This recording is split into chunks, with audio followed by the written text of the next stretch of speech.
பொதுவா கடல்ல குதிக்கவே எல்லாரும் பயப்படுவாங்க. ஏன்னா தண்ணீர்ல மூழ்கிடுவோமோன்ற பயம் தான் அதுக்கு முக்கிய காரணம். ஆனா இங்க ஒரு கடல்ல நீங்க குதிச்சாலும் மூழ்காம மிதந்துட்டு தான் இருப்பீங்களா? என்ன ஆச்சரியமா இருக்கா? வாங்க சொல்றேன்.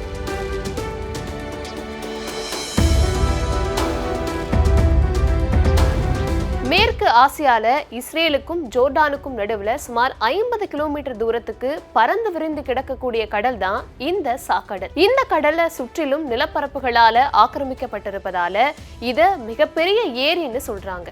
அப்புறம் எதுக்கு சாக்கடல்னு பேர் வச்சிருக்காங்கன்னு தானே கேக்குறீங்க? அதை தான் வாங்க சொல்றேன்.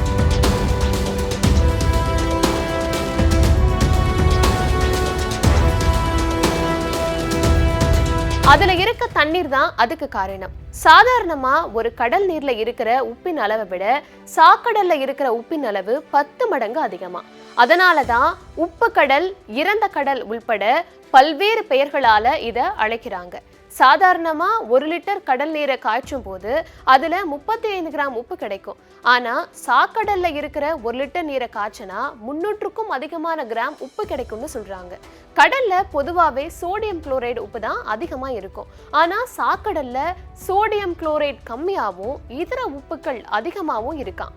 இந்த காரணத்தால தான் 67 கிலோமீட்டர் நீளமும் 18 கிலோமீட்டர் அகலமும் கொண்ட இந்த சாக்கடல்ல மீன், நண்டு போன்ற நீர்வாழ் உயிரினங்களோ தாவரங்களோ அதிகமா வாழ முடியலையா.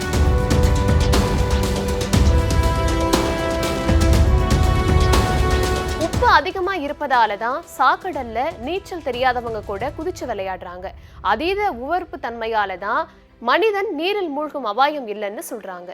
இந்த கடல் இவ்வளவு உப்பா இருக்கிறதுக்கு காரணம் சாக்கடலுக்கு வெளியிலிருந்து வரக்கூடிய நீரோட அளவு ரொம்பவே கம்மியா.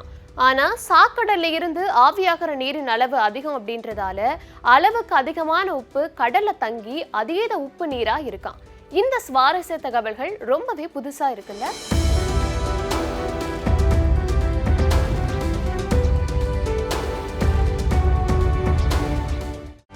செய்திகளை உடனுக்குடனும் துல்லியமாகவும் தெரிந்து கொள்ள சப்ஸ்கிரைப் பண்ணுங்க.